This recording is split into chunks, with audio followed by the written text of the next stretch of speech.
Bulavinaka, I'm Vijay Narayan. This is Fiji Village on record.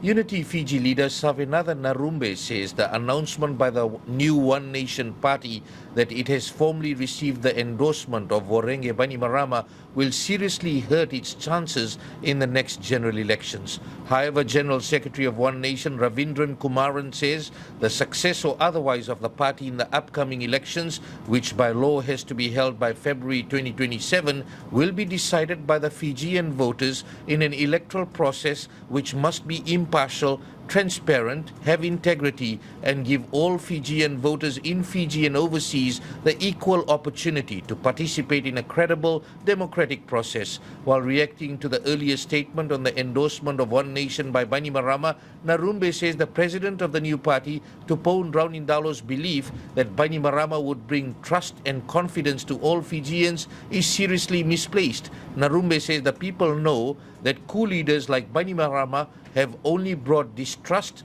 hurt and shame to the country and its people. He stresses that Bainimarama was responsible for the dark days of torture, fear, intimidation and dictatorship in our country.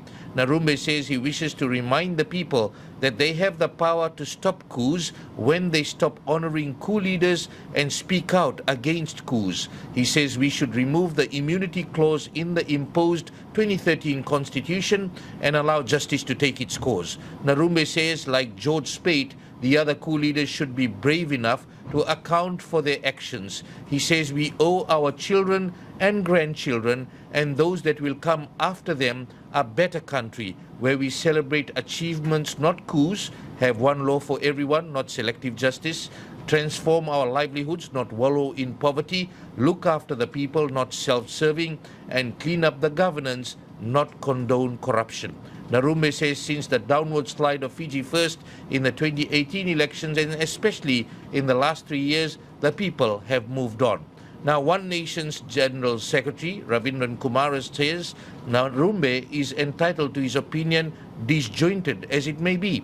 Kumaran says, as a reminder to Narube, in all the elections held under the 2013 Constitution, which for the first time in our post-independent history ensures that the vote of every voter is of equal value, Bainimarama received by far the highest number of votes in all the 3 elections. He says as a result, he was elected Prime Minister twice, and in the 3rd election, the party he led single-handedly won the most number of seats. Kumaran adds that the current Prime Minister had to muster 3 parties and won on the floor of Parliament by 1 vote. That's the latest so far. Stay with Fiji Village. For Fiji Village News, I'm Vijay Narayan.